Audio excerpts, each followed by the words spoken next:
All right, let's see who we got up here.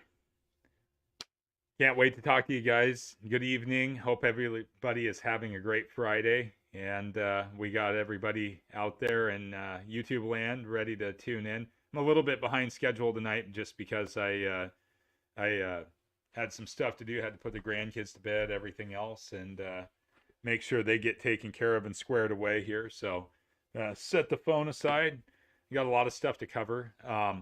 In the chat, you will find my email address. And so if you hadn't already, go ahead and shoot me an email with your best mailing address. It doesn't have to be a mailing address that's, to your house, but if you have a P.O. box or whatever else, shoot me your address. And I would love to get anybody out there one of these cool little stickers. The PNW Vintage Outdoors, living life at its best in the Pacific Northwest. I wanted to make sure everybody got some of those. So before we get started with everything tonight, make sure to shoot me an email with your address. I will get these out to you. I'm down to 3 stamps, so I gotta stop by the post office anyway. So if I have something to send out, that's even better. It makes the trip worth it.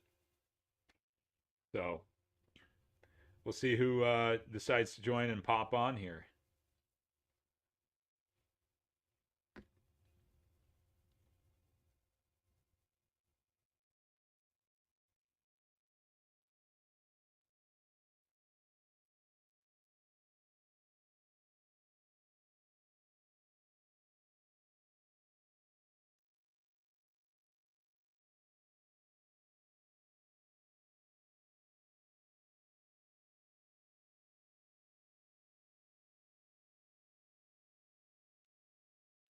Okay.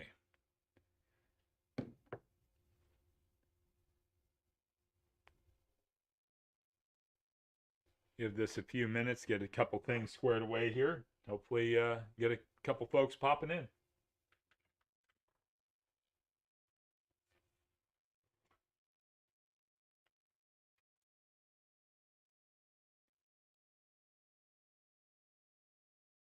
Got some cool stuff to show you guys tonight.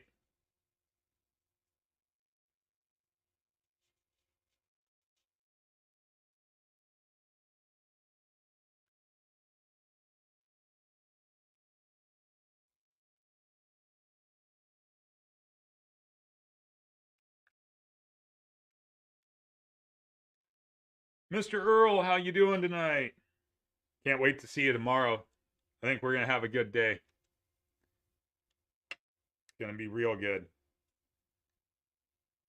Right. Well, we got one.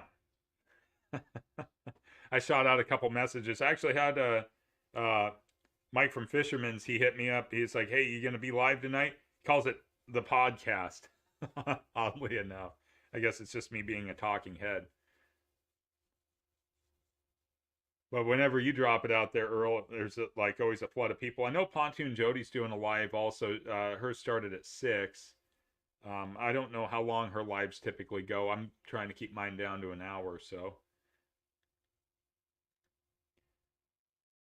But we can have fun and talk all kinds of cool stuff.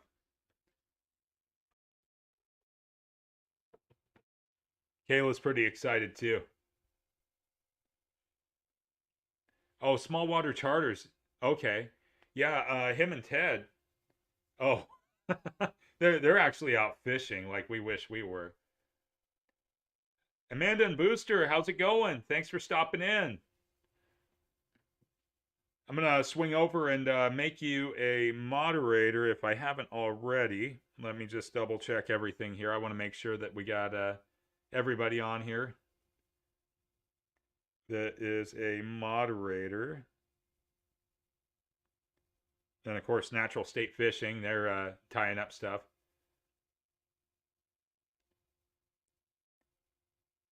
I'll have to watch them sometime. They Theo, Carly, and Ted did a crappie fishing episode with them, and they got some nice fish, but they were using cane poles, which I was like, that is super cool. Amanda's the only Australian that has one of your hats. Nice. Well, with your fan base down under, Earl, you can't go wrong with that. And that's the cool part is like, we get to go worldwide and we have like our little niche. I mean, well, you're with all of your stuff, Earl, it's pretty universal. Mine is all regional, of course, but we'll talk about ways to get rid of the winter blues here, so to speak. Let's see. Pop in here.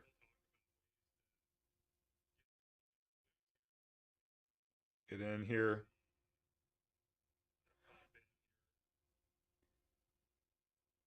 All right, Amanda, you are officially a moderator now. So, got you on. Yeah, those hats are nice, Earl. Okay. Oh, the summer blues. How's the weather down there? Hot. We'll trade you. You want a little bit of extra water?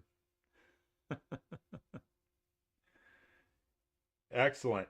Well, hopefully we get a few more people to pop in here. Whether it's summer blues or winter blues, there's always something that we can be doing. And for us up here in the northern hemisphere, if you want to find somebody else, Earl, and really, go for it, we can do full send. Thank you, Earl. I always appreciate it. It really does mean a lot when you share out because I'm over here like a talking head. So as we're having this conversation, everything else. Hey, we got 3 people. Wow. I was watching. It's a Beautiful Day in the Neighborhood today. That was the story of Mr. Rogers, if you're not familiar. And I almost said, "Wow, all this fame," but Mr. Rogers always said that fame was a 4-letter word like tape or face or something else. It was just another word, and he wanted all of his neighbors and everything. So it's a cool movie. I mean, I grew up with Mr. Rogers, as a lot of people did. So he was kind of our my generation's adult that we could go to on TV that always had something positive. So it's pretty cool. But anyways, couple different things here. Hopefully, Mike, you're on. Oh, Earl, you're already famous. Everybody knows who you are. I'm like, hey, you know that reef robber guy? Oh yeah, we know who he is. Yeah, that guy is really cool. So, yeah, no, you're already pretty famous, Earl. Um, hopefully Mike's on here, but so went out fishing with Mike on Sunday, and we were kind of talking back and forth and everything. Pursuing the elusive winter steelhead, of course, as Mike and I like to do during the winter, when weather and river conditions permit. And something Mike wanted me to touch on was counterfeit gear. And without, I told Mike, I was like, well, I don't want to really mention names or anything like that. Not like I'm famous or anything, but just because it's recorded content and somebody could come back later and say, you defamed my company. I really don't like courts and attorneys and stuff like that. Anyways, something to keep in mind, and I'm always a proponent of buying local as much as you can. I fish it, or I fish locally, but I shop exclusively at local stores, and so when I go get the majority of my fishing tackle, my rods, my reels, everything else, if I'm not buying them, used or something like that, which is a great way to save a lot of money, especially if you're financially strapped. And even for people that are financially okay, it's still a great way to save money. Um, be mindful of the knockoff gear. So I shop at Fisherman's Marine, and Mike's my tackle guy, and friend and everything else. And so I only let Mike spool my reels. I've had the other guys do it, and they're all competent. They're great, but I only like Mike to touch my stuff. I only go on Mike's advice really for any of my tackle or gear or anything like that. Just because Mike fishes, he's not like a guy that's just kind of randomly got hired at Cabela's or Bass Pro Shops or something like that, where yeah, they sell great tackle, and most of us know what the tackle is. They sell really high quality stuff, but it's nice to have that personal connection with somebody. So I can't stress enough that if it permits, even if the tackle's made by a big national manufacturer, always go with your local guy, because you're going to get really good information. You're going to get good, up-to-date knowledge on what's going on, and you build a relationship with that person. And that stemmed out of a conversation we were having because Mike sees a lot of tackle. And there's some knockoffs of some of our good local companies that work really hard to make really good tackle. And so, you got to really be mindful of that. So, I know like Earl, you do a lot of promoting of Yaquina Bay charters, and they're a fantastic outfit. They got multiple boats in the fleet. We went out on the Umatilla too this last summer. Fantastic crew, captain and deckhand, everything else. And I know you've been out on a couple of their other boats too, and that's really a big deal. But for anybody anywhere, it's really important to get that, hit that local connection. Other smaller tackle manufacturers, that's really important. Oh, you gave all your fishing gear away, Amanda? Man. Well, there's great ways to acquire new to you gear, and that's something I'm going to talk about. So, we got this, where Earl and I live, we have all this stuff going on, and we got bad weather and everything else, so it leaves you to kind of roam around. I do a lot of river fishing. The rivers are extremely full of water right now, which isn't really conducive to being fantastic fishing. Fish are there, but it's not fantastic fishing, especially if you're targeting species that are migratory, or even resident species. They kind of move into areas where you can't really get to them safely, or there's maybe no bank access or anything like that. But one of the things I wanted to share tonight was my wife, Kristen. She found a deal on the Facebook Marketplace, which, Amanda, I don't know if you guys have anything similar to that down in Australia. I'm sure you do. I mean, Facebook's global. But we went on the Marketplace, and she says, hey, this guy's selling a whole bunch of rods and gear, and he said, make an offer. So we made an offer, and I ended up with 1, 2, 3, 4, 5, 6, 7, 8, 9, 10, 11, 12, 13, 14 rods, about 7 reels.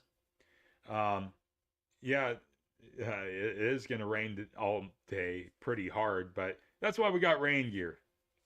That's, if you're a Pacific Northwest angler and you don't have rain gear, well, it's definitely a worthwhile investment. But I went on the Facebook Marketplace, and like I said, I always go through Mike for all my tackle and stuff, but these deals were too good to pass up. And so I got a couple of these boat rods here, and these are the Penn Pier sticks, and they'd never been used. They were just sitting in the guy's garage, and they came with a Penn 209 level wind reel, and it's even stamped "Made in the USA," if you can see that. Made in the USA. We're pretty proud of our products here. This one is, the rod was made in China, of course, but the reel was not. But, differences in quality and all that stuff, that's one of those things. I'll keep my eyes peeled, Earl, because we can get you a couple of these. I see them all the time. So, save you a few bucks and all that, and get you set up with a couple good boat rods. This one's a 15 to 25 pound line rating, which is perfect for our offshore jigging and everything else. But these old reels, these Penn 209 level winds, they got a 10-pound drag. They're still on. You can buy them today for about $60. Hey, Jake, how's it going? Thanks for stopping in. You can still pick up that particular reel, and it is a vintage reel. So some people are a little bit leery of vintage reels. I'm not, because I know what the internal gears and workings of these reels are, and they're absolutely bulletproof. Now, one thing that comes up is, let's say you get one of these, and like these ones have never been used, and I'm going to go see Mike and get new line on these. They have Trilene Big Game on them, which, I'm not a fan of. But it would work and serve its purpose if that was the only thing I could get. But reels like this that are all mounted up, ready to go, and the other rod that was the matching rod still had the sales tag on it. Sports Key 5, $69.99. It looks like it was bought in May of 1991. And so it had a date code on it. It said 5 of 91, but it had another 209 on it. So I was like, oh, I got to, even if I have to take all the rods, I'm going to get those two at least, and they're totally worth it. So definitely, there's ways. Hey, Kyle, how's it going? Thanks for stopping in. I'm just going over some of this used tackle that I picked, or used rods and reels I picked up. So, a lot of us, getting into fishing can be really expensive, and you don't always have to go out and spend an arm and a leg all the time to get into fishing. I think that's a big mistake a lot of people made. Oh, you're gonna go crab with us? Oh, you're going crabbing. Oh, I'm going with Earl. Well, I guess we're all going to be out crabbing. Rivers are blown, so why not? Let's go get some tasty treats. Oh man. So, anyways, for Kyle and Jake, yeah, I picked up like 15 rods in this whole lot, and it came with a couple of these Penn Pier sticks and Penn 209 level wines, and so. Like I said, I'm gonna have Mike down at Fisherman's. I think Mike's here, but he's just not chatting. Anyways, I'm gonna have him put some new line on these, but 10-pound drag on this, which isn't a significant amount of drag for like let's say pursuing sturgeon or real heavy game fish, but for our lings, our rockfish, all those types of fish that are out there. I wouldn't even hesitate to troll salmon with this because 10 pounds of drag is more than enough. Um, oh, well, I know your river's popping off, Kyle. Mike told me, so he told me your river's popping off. It's going to be good. You got all that water moving in. It's going to be good up in your area. But, anyways, yeah, so got a couple of these rods, and then got a couple really cool vintage rods also in the mix of it too. One of them I'm just setting aside just because it's a lot of fun if I can get it out of the tangle here. Hold on. There we go.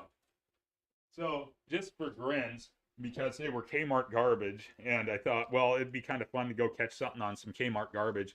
Uh, this little Zebco 33 combo was in the mix, and everybody bashes spin casters, but my good friend Willie Gray, he's with the Great Outdoors. He's got a YouTube channel. He gets better spin casters than this.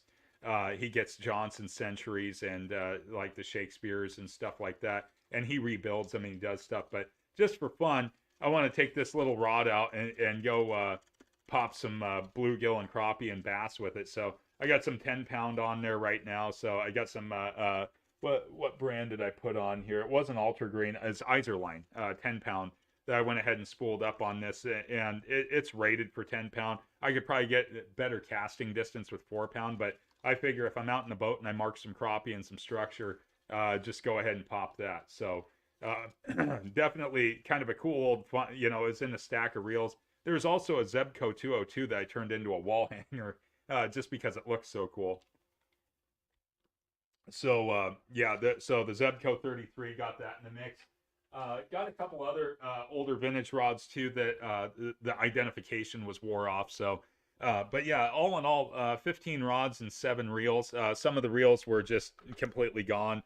Got into this one here. This was an old Olympic, and Olympics were made in Japan, actually. There's another one that I have that actually works fairly well. It's a reversible reel.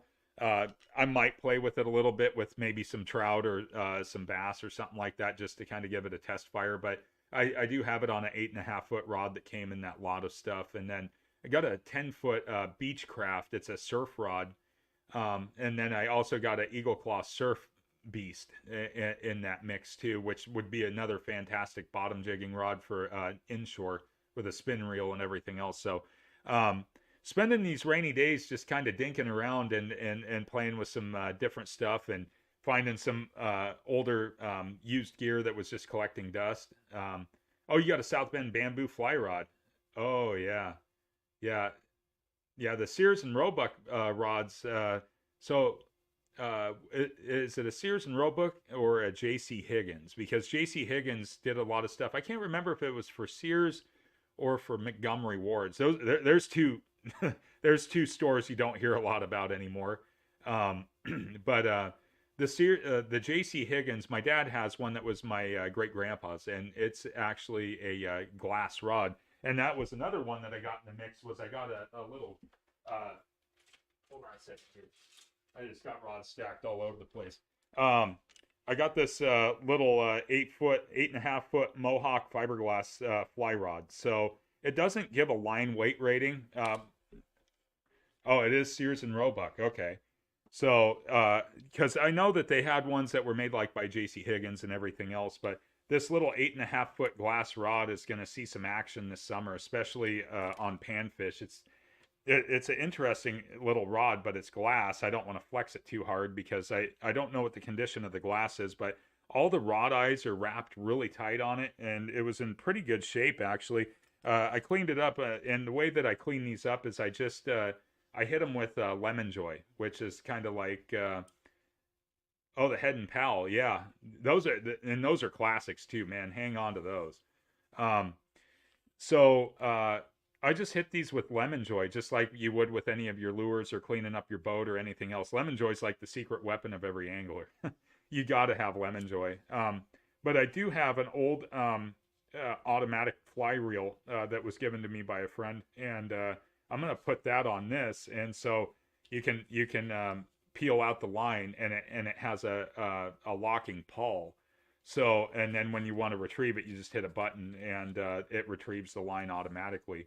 It's not meant for big game fishing or anything like that, but for small fish, like your typical sea run cutthroat or rainbow trout, bass, whatever else, I'm definitely going to be giving this rod a try. So just to see what it's like to fish with a glass rod, because I've never fly fished with a glass rod before, or at least I don't remember fly fishing with a glass rod. So just some cool stuff to kind of get through all this high water and everything else that we got going on.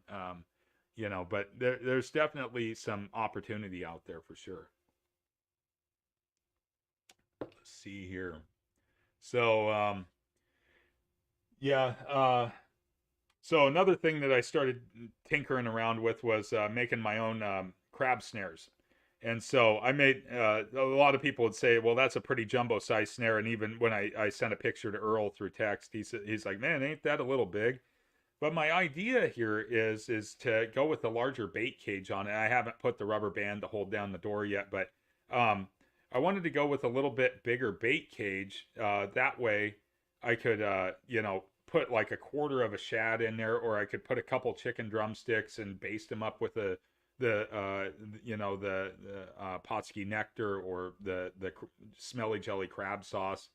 And I could also put some pencil lead in here to kind of weight it to cast it out if let's say the chicken legs weren't heavy enough. But a lot of people think, well, if it's so big, it's going to be hard to cast. But I have a 12-foot surf rod that I use for sturgeon, and it's capable of hucking a 12-ounce chunk of lead. It's rated for 8 ounces, but I've thrown 12 with it before. These are a lot of fun to make, and I'm actually, Jake, I'm going to probably do a how-to video on it. And I know there's other how-to videos on YouTube, but I'll do mine. And that way you can see all the supplies and everything else. I'm using 200-pound test mono with the crimping swages on it. And then I just used 1/2-inch mesh. So this is hardware cloth. And I made the door, and I took the tails of the mesh, and I made the hinge for opening up the door. It doesn't need to open up all the way. You just drop your bait in there, close it, and then just bungee it down. Or you can get one of those heavy duty rubber bands and like a little hook or something, and just hook it down and toss away. And my thought with it was that I would have something that was cheap enough if it hung up in the rocks by the jetty, or hung up on something else. If I had to break it off, I wasn't going to be out $8, $10, $12 for a commercially made one.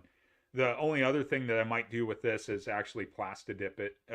It's galvanized wire, and I went with galvanized because of its corrosion resistance. But I decided that this was going to be something that I was going to try out. But it seems yeah, yeah, they might get into this pretty hard. But I'm going to give it a shot anyways.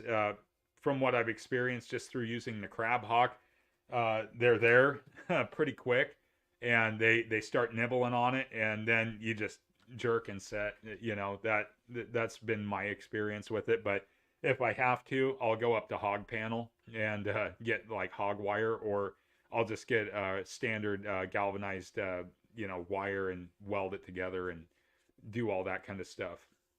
So, but I'm gonna give this one a run anyways. And the nice part is that all materials told and everything, I'm only in at about $2.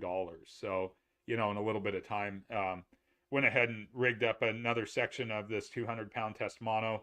I swaged it down to the wire, and then I added a 1/0 swivel up here and swaged that on there. So I mean, this is pretty tough stuff. But yeah, I'm gonna try this and see how it does. But I think as opposed to a trap, it's probably not going to get as much time with the crab for them to really pick at it, so to speak. Once I start seeing the bump on the end of the rod, it'll be crab on. So, but I do like it. It is fun to make your own stuff, Jake. I really do enjoy it, and it's a lot of fun to do that. So, it's one of those things that's you get some gratification out of it. You make your own tackle, you do that. But there's a lot of considerations, and it's kind of R&D. Like Earl's saying, he's tried this for his bait cages, and they've tore into it pretty good. It'll be interesting to see how it works out, just from the aspect of seeing if it works at all. If it'll actually snare the crabs, or if I need to make the loop hole bigger, or if I need to change dimensions on these loops. But just kind of something different to do. Like I said, it's been pouring down rain, so not too much else to do, besides my regular job and everything else. And who wants to do that all the time? Especially when you can work on fishing stuff. So yeah. Sounds like Kyle's going to be out fishing, which is I would expect him to be out fishing and doing his stuff, especially on the river that he fishes. It should be pretty productive. From what I'm hearing, it's pretty productive. The other river that's right next door to his is going to pop off pretty good next week. I was talking to my friend Logan, and he says that he's figuring it's going to pop off pretty good. I ended up sending him a video that Mike had actually sent me. It was Day One Outdoors, and they had done a video on that river, and they just dropped it 20 minutes ago. I said, "Hey, look, the river looked really good," and he says, "Yeah, that's like from 6 or 7 years ago." So my guess is that Day One Outdoors stockpiles tons of footage, and when times get slow or tough, they can just pull it out of the archive and throw it out there on YouTube, and keep the content rolling, is what we all do, trying to get as much content. But Kyle, I think you're going to see some good success this weekend. I think that the pressure is going to be relatively low out there, and you'll probably end up turning up your first steelhead of 2024. I'm going to think positive for you. So we should. I'll just get Kayla. I'll be like, all right, we're going down to Earl's. We're going to do an all-nighter. Yeah. I'm really looking forward to herring. Herring's going to be fun. Quick thing that I was looking at also in my boredom, and this is something that you can always do as well, if you haven't thought about it, is go look at some of the recent ODFW meetings for Oregon Department of Fish and Wildlife, Washington Department of Fish and Wildlife, depends on where you're at. I know pretty much everybody in here, with the exception of Amanda's from Oregon. But they were doing evaluations on the Columbia River fisheries, and for yeah, Friday and Saturday. We could get 2 limits each. So yeah, we could go load up and have more crab than the commercial guys on board. um, so I went and I was looking, and one of the things that I was able to do last year was to be able to go out and dip net smelt, and that's like a I consider it to be kind of a rite of passage, especially in the Columbia Basin, as far as angler goes, is to be able to go out and dip net smelt. Um, and you know, they said the return was going to be similar. Okay, yeah, I'll be down there in a couple hours. Yeah, pirate. Oh yeah, yeah, we could totally do that. You know, ninja suits and everything. Just got to be careful on those docks. You know, those guys can get kind of mean. Those commercial guys. You know. Um, so they said that the smelt return was going to be similar to last year. We have two good rivers, one in Washington, which is the Cowlitz River, and the other one, which is the Sandy River here in Oregon. And I don't mind talking about smelt because when they run like by the millions. They're just like shad. So, you know, shad in the Willamette River and Columbia River are just off the chart. Um, but the smelt, hopefully, we'll see some kind of season materialize for that because that's a real fun fishery. They make excellent bait, whether you're using them for crab bait or sturgeon bait or halibut bait or lingcod bait. They're excellent bait fish, and they do help to supplement and give something else that's different out there to the herring that we typically use. Oh yeah. Oh, you'll be the getaway driver. It's not like it'd be too hard to identify your truck, Earl. It says Legacy Metalworks on the side. They'll be down there all angry at a bunch of uh, guys that do metal roofing and siding. They'll be like, "Your truck stole a bunch of crab," and they'll be like, "We don't know what you're talking about." Yeah, Joshua.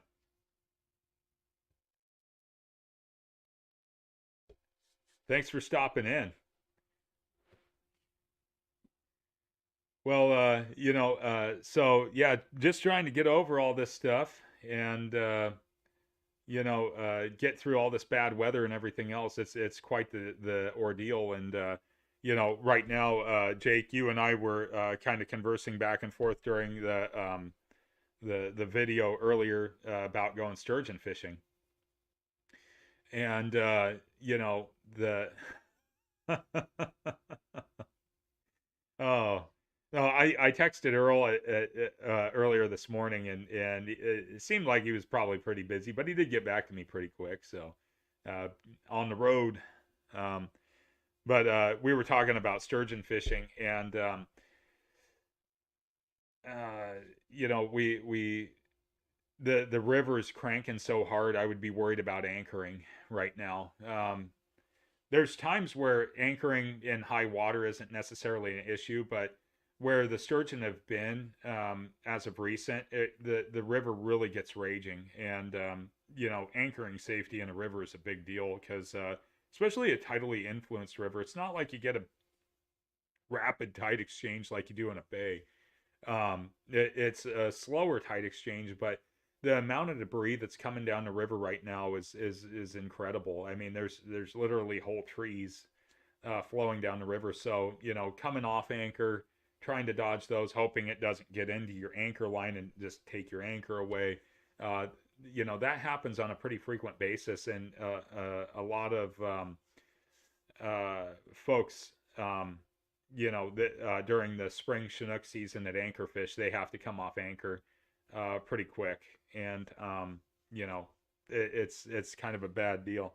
I need to make Josh a moderator here really quick. So I'm gonna pop in here really quick and make sure that I'm getting caught up with it. Let's see.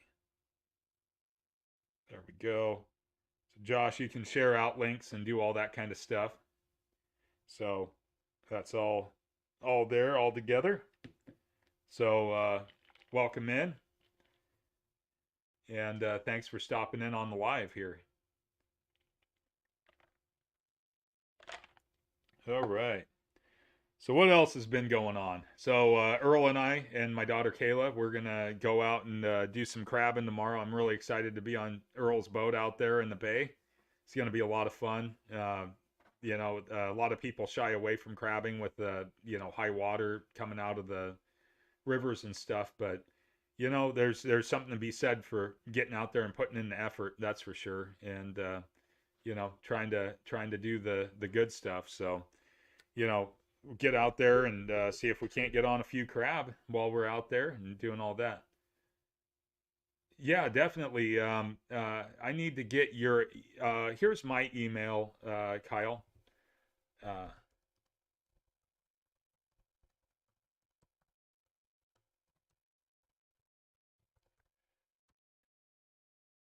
and when you shoot me an email, Kyle, make sure to shoot me your address, and that way I can hook you up with one of these sweet stickers. And anybody else on here that wants to get one of these awesome stickers, shoot me your address. Earl, Jake, I got yours out to you, so they'll be arriving in the mail, but I always carry extras around anyways. So just make sure to shoot me an email over there. I don't do the social media thing anymore, obviously. Um, yeah, I just got it out yesterday. Work was pretty hectic this week, returning back from the snow and the closures and stuff like that. So since I'm a college instructor, they shut down our college, and so just trying to get back on top of everything and all that. So it is in the mail. It should be arriving to you hopefully by tomorrow or Monday. So you're not way out there in the hinterlands, but I got some going up to Washington, up to Washington Fish Quest. Blake Nelson.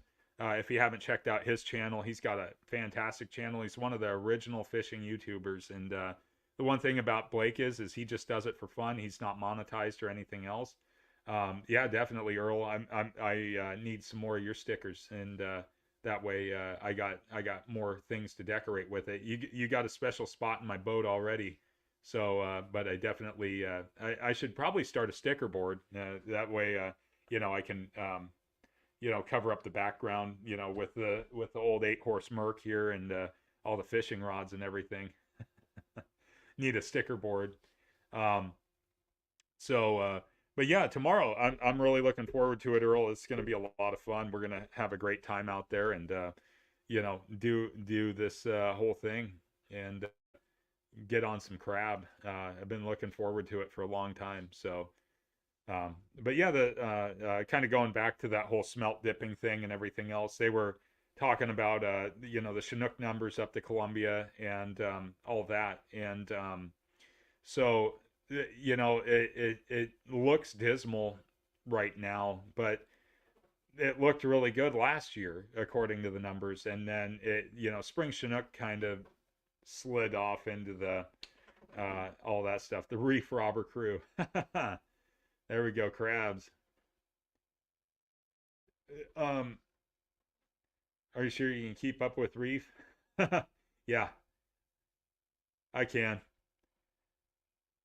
Thanks, Kyle. I'll should be getting it here anytime. So yes, I got it. Thank you. I appreciate it. So I'll make sure to get those sent out to you, and yeah, we'll definitely talk. Let's definitely get out fishing and for steelhead specifically. That would be a lot of fun for us to do that. Um, yeah, the Chinook numbers don't look good right now, but that can always change at the turn of a dime. The one thing that's nice about the high water is that we do have a very ample supply of water, which isn't going to hinder fish passage, and it's going to actually help out with getting some fish. Yeah, limits in an hour.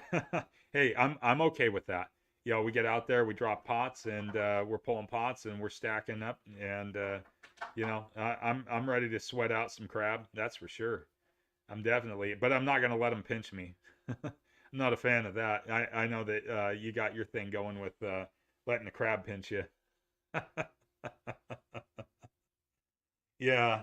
Um, yeah, the fast limits of crab, it seems you know the last time I had fast limits of crab, I was out with Jim, my good friend Jim, and we dropped our pots. Um, and we went in because they closed the bar on Tillamook Bay, and so we went in and we had breakfast. We went back and we pretty much pulled limits before we even got out in the ocean. So and that was about an hour and a half of soak time. So it was pretty fast and furious. I mean, we were out there in the bay pulling our pots, and then we headed over to Three Arches and proceeded to do some bottom fishing over there. So we were going after some rockfish and lingcod, and it was a December, so it was pretty productive over there. Um, but yeah, the Chinook numbers, everything else, it's going to be pretty, interesting to see how this Springer, the Springer season, the season's going to materialize. Yeah, it can. So it can happen real fast. And yeah, Kyle, when the water drops, there's going to be fairly large pods of fish pooled up in a lot of runs. They're going to start hunkering into their runs and their holding areas and everything else, and could turn into some real prime picking. And like I said, by next week, as long as weather conditions hold as they're saying that they're going to hold, I think we'll be looking pretty good. So I think for sure we can count on getting into some fish here before too long. Like I said, I think tomorrow you're standing to have a pretty good day. Even with the rain and all that kind of stuff and a rising river, I think you're still standing to have a pretty good day. I think it's going to keep a lot of pressure off the river. Honestly, a lot of people think conventionally like, well, there couldn't be fish there, but I think you're going to come across some fish, and I think it's going to work out pretty good. So let's see what else we got going on. Well, I also checked on the shell on the ODA website. That's the or OAD. Let's see, Oregon Department of Agriculture, ODA, about clamming, because a lot of times, yeah, I would definitely hit the smaller system. The ODA does not have a shellfish restriction right now from Long Beach down to Cape Blanco. So another option, if the surf calms down and you get a negative tide coming in, is to go razor clamming. But the tides are at night right now, so if you're really not familiar with the coastline and everything else, and the surf and what it's doing, it's probably best to stay off the beach, especially in some of the areas where the razor clamming can be the best, especially like the North Oregon coast, Fort Stevens down into Sunset Beach, where you get the majority of your razor clam harvest. It's it could get kind of dangerous, but that's another option. When we got river systems that aren't necessarily cooperating, but yeah, the small systems should be seeing quite a few steelhead moving in now. It's only a matter of time though before the Columbia starts kicking off, and that spring Chinook fishery really starts to get going. We're probably from the first springer to actually be caught, we're probably a month out, just by local standards from the first springer being caught. And once the first springer's caught, anybody that's out there going after steelhead disappears for the most part. So it leaves the steelhead out there in the wide open. Yeah, and for sure, Jake, I'm gonna keep an eye on these river levels. Once we get it to calm down and it clears up, we're gonna definitely be on some sturgeon for sure. I know that they're interdispersed throughout the Willamette system for sure. Fishery that I haven't really hit that hard because I don't have a big enough boat. You do, but the Columbia River, and I'm not very familiar with the Columbia to know like, okay, where could you go target sturgeon effectively, besides like right below Bonneville Dam, the spillway area and all that kind of stuff. And that's where you get into the horses, your oversized fish, and so that would be a fun fishery to go attack at some point as well. Where you could get up there and anchor up, and especially when the shad are running. Um, yeah, Josh, I'm gonna have to. I got to get on the boat with Josh at some point here. It sounds like a fun time. I last spring went with Earl shad fishing, and Mike and I we went down on the bank and we were throwing darts before Earl showed up, and ended up getting 7 shad, that I threw on the stringer. So we wouldn't leave empty-handed necessarily. So the Reef Robber Crew boss. I don't know. Earl's got all kinds of stuff going on. He's got his crew. I'm taking it that Josh is the deck boss when he's on board there. Oh, it's Josh's pride kicking in. Oh, oh yeah. Oh, this is the fun part of these lives, is watching this exchange on the live chat, and getting to see everybody here. So, um, yeah, the sturgeon fishing should be pretty solid now, and coming around. Another place that I haven't hit this year yet, I'm curious about, is Scappoose Bay. But Scappoose Bay is kind of a strange little anomaly, because if you've never been there before, a lot of the sturgeon sit around the marina, and you can't fish within the boundary of the marina. When we took Steve out springer fishing, my friend Jim and I, and he made that video that ended up, I think it ended up with like 10 or 11,000 views or something like that. It's something insane. Um, we were standing there on the dock, and a 6-foot sturgeon just kind of comes up and pokes its head out and comes down. And I was like, that's interesting. And then 541 Fisherman went up there, and he took float rods, bobbers, and they were just letting the herring sit on the bottom, but they were using the indicator, or the bobber, to see when the sturgeon was biting, and you just see this bobber drifting along and just whoop like that, and they were bobber fishing sturgeon. That was um, that that was that's when they called the Columbia County Sheriff, and they came down and threw him out of the marina because they got in an argument with the marina manager and all that. So you can fish Scappoose Bay. It's got a very narrow exit channel. It's marked, with your green and red buoys, and you can anchor outside of that, but it does get very shallow, which is kind of a strange thing for sturgeon too. You're catching sturgeon in 5 to 6 feet of water out there, but it's no different than down in the lower Columbia in the estuary, where I've heard stories. I've never witnessed this myself, but I've heard stories of sturgeon tailing out of the mud flats in Young's Bay. That's kind of the thing. Hashtag Brian's new boss tomorrow. Brian is new boss tomorrow. I don't know about that. It's your ship. You're the skipper, so you get to command that one.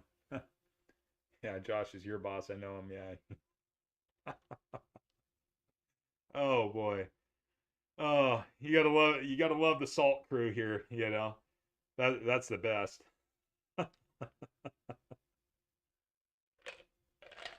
Yeah. So, um, that might be another option for us, Jake. Is Scappoose Bay?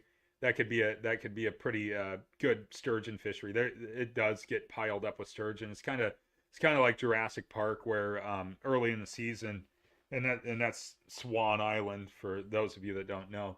Early in the season, Spilt Milk Productions, he went up there, and he was doing kayak sturgeon fishing.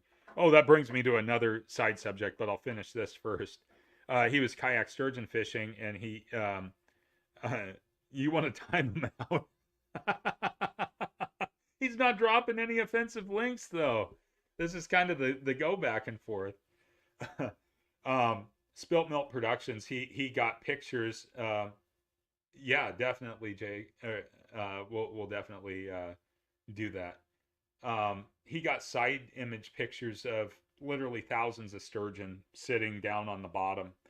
Um, there was thousands there at one point. I mean, you couldn't keep them off your hook.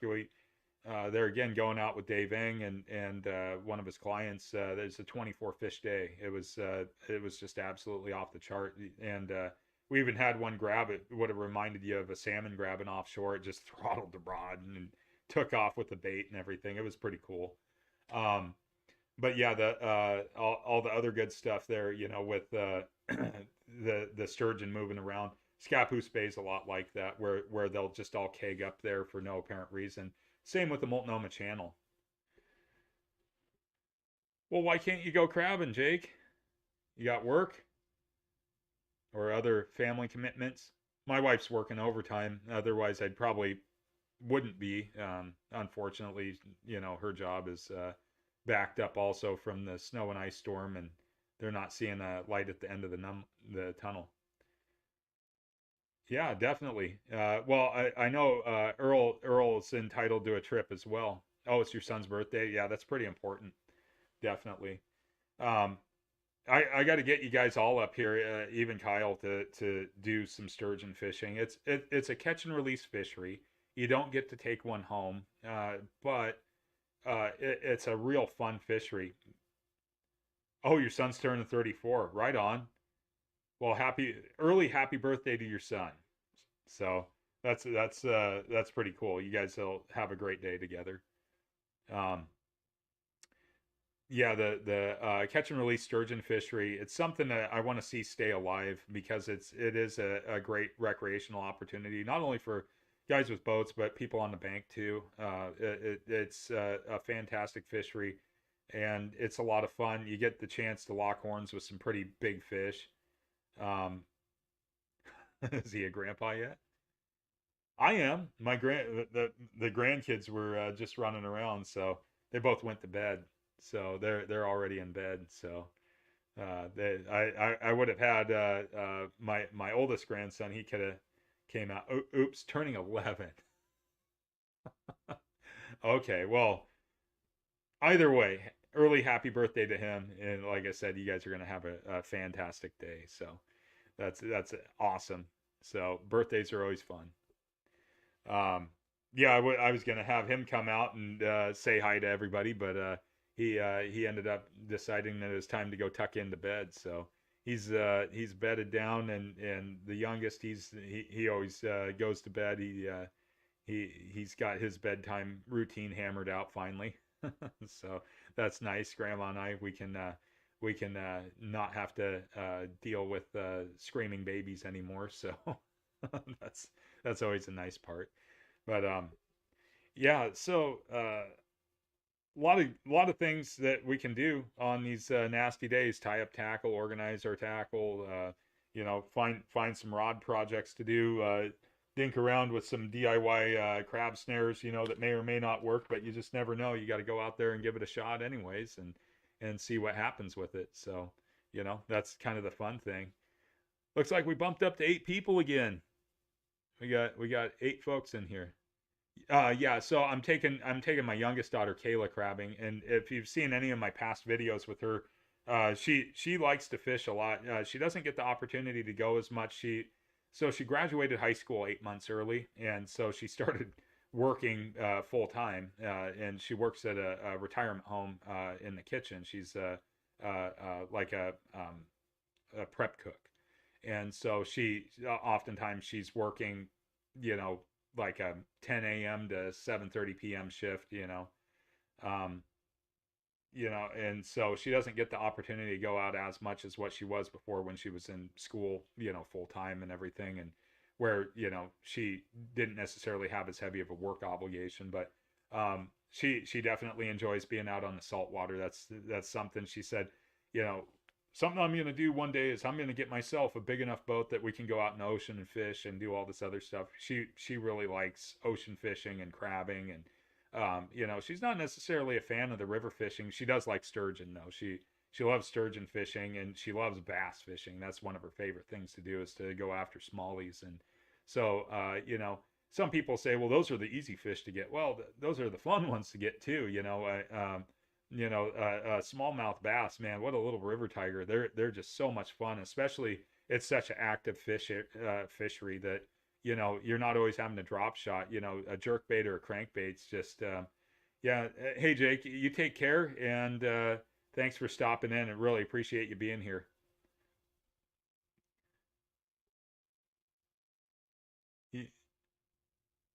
Yeah. So yeah, Kyle, definitely sturgeon, a lot of fun. And like I said, get you up here, get you on some sturgeon, and get you out there.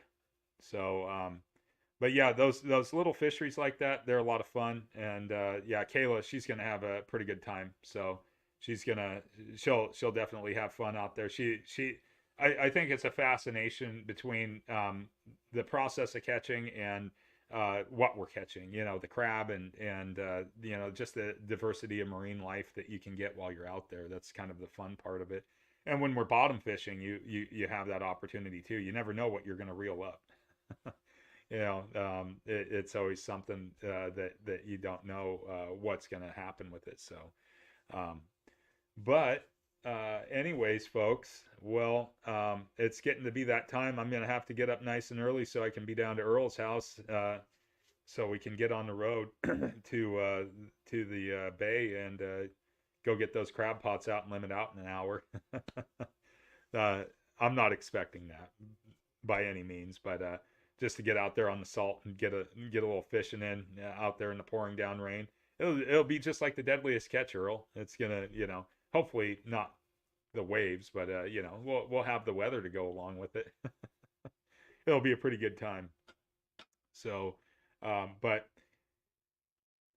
oh, 30 minutes. Okay. Well, we can go with 30 minutes. 30-minute limits sounds legitimate to me.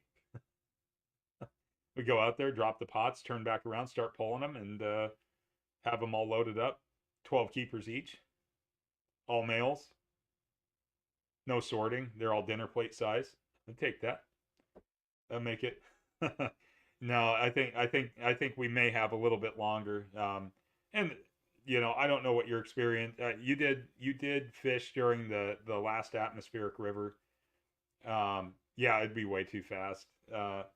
But you did fish during the last atmospheric river, Earl, and you guys came up with crab. And the conventional thinking is that all the fresh water pumping into the bay is going to push the crab back out into the ocean. But that's not necessarily true, because you got a high tide that comes in, and it's going to turn the water brackish and raise up the salinity. So, that's the whole thing, is we have all these tide cycles and everything else. But what I'm interested to see is the variety of species, if we end up getting on red rocks and dungies, or if we're going to be all dungies, or I don't know. I know that there's a lot of people are talking about like European green crab, and I've never seen one personally myself. I think that you have, Earl, um, and maybe Josh also. Yeah, it's a huge bay. It's not like Alcee, or Nehalem, a lot of those smaller bays, or even like Young's Bay, where Young's Bay is probably not going to fish for crab at all. But that's also because it's got three rivers plus the Columbia pumping into it. Netarts, I was talking to you about going down there because that's a small bay, but it really doesn't have any major tributary that goes into it. It's not like Tillamook Bay, where it's got 5 rivers dumping into it all at once, plus road runoff and everything else coming off of Highway 101 for a pretty good stretch of the bay. Yaquina, you just have the Yaquina River going in there, and it's got a long tide water to it, so it's not going to have that big of an effect. But yeah, those smaller bays, depending on which one, like the Siletz Bay, I can see that one not being productive at all either. And I know that there's going to be folks that go down to Lincoln City tomorrow, and for a day trip to the beach, just to go watch storm waves, and maybe they throw a pot out there over by Moe's and Taft, and maybe they pull up a few crab. It's close enough there to the spit that it may not have too much effect from the Siletz, but higher up in the bay, it's definitely not gonna fish well for crab, because Siletz is just cranking right now. I mean, there's so much water in it that it's really pumping out a lot of water into the bay. So, you know, yeah, Kyle, the summer steelhead up in the gorge, that could be pretty hot. And you know, a guy that knows a lot about that's Randy Bonner. Joe, thanks for stopping in. Thanks for shooting me the email too. I really appreciate it. I'm gonna get a sticker out to you. So thank you. Um, yeah, the some of those smaller bays. You know, I'm working on another video right now that's actually on the history of Tillamook Bay. That I haven't done a history video in a long time, and you know, I was doing a lot of research on that bay and all that, and you know, it's got a long history to it that goes clear back to, you know, pre-European times. The Tillamook people were there for 6,000 years, and they differentiated from the upper Chinookan culture based on language. They didn't use this more Athabascan based language. For those of you that are interested in Native American history, they used more of a coastal Salish combination of languages. And but the one account that I'm recounting is Robert Gray.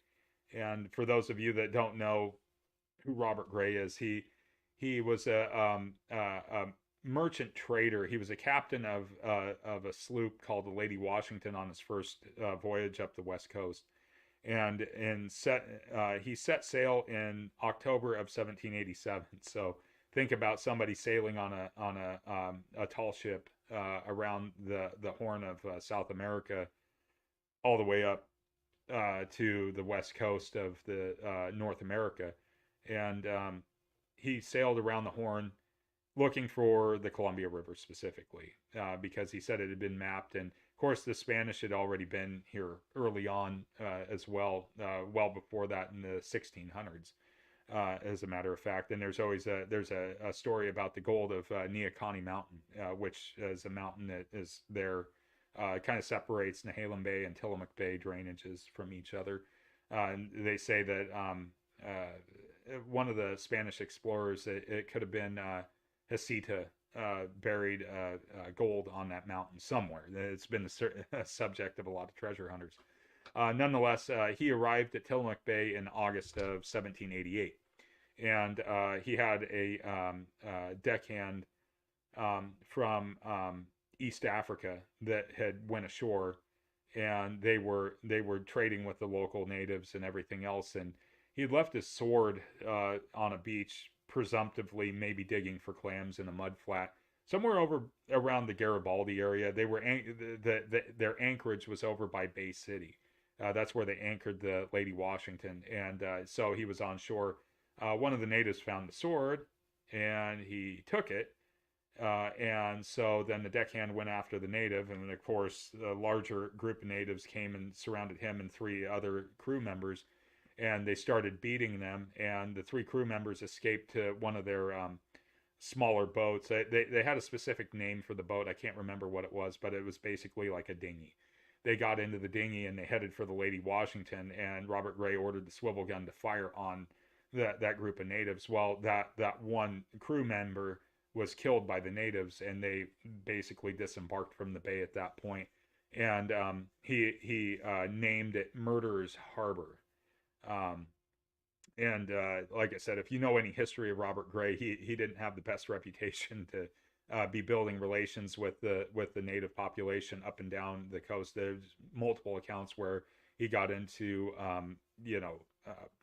battles with local natives that were approaching, even out of peace, to do trading in their canoes, longboats, as one person had put it, like a long canoe, upper Chinookan type watercraft, and they got it into multiple quarrels.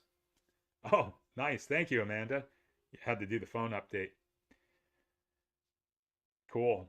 So yeah, Robert Gray, he's got quite the history. I mean, he was the first American to set foot in Oregon and plant the American flag. And he did sail 13 miles up the Columbia, and Gray's Harbor's named after Robert Gray. That was one of his anchorage points. And I believe that a little further up the Washington coast, he actually ended up getting into some other, battles with the indigenous population there. So he's got kind of a negative history, and just doing the research on it was kind of interesting. But just knowing where all these locations were, where all this stuff occurred, and how much it's changed is incredible. But quite the history to Tillamook Bay. It's been a long time. And the interesting part was he completely passed by Yaquina and all the other bays, the Siletz Bay and everything else, and he went into the bar at Tillamook thinking it was the mouth of the Columbia River. That's how he ended up there, but ended up getting into a pretty major skirmish there. So it was also interesting to hear about the story of Chief Kilchis, who was the they didn't really have chiefs. The natives of the coast didn't have chiefs. They had a hierarchy system of people that were, might be more wealthy and maybe even owned slaves. And, they had other people there that were of lesser class, much like our economic system that we have. You had your lower, you had your low class, your working class, your middle class, and your upper class. And they had that very similar in the tribes. But Chief Kilchis was believed to be a descendant of one of the crew members of a wrecked Spanish galleon dating back to 1636 that wrecked at Neahkahnie Mountain. Not part of the crew that did the gold, but they called it the wax ship. It was a ship carrying beeswax, and so they believed that he was a descendant because he didn't look like any of the other people. And they said that he was a descendant of a African blacksmith that was on board of that wax vessel. So it was kind of interesting just doing the research.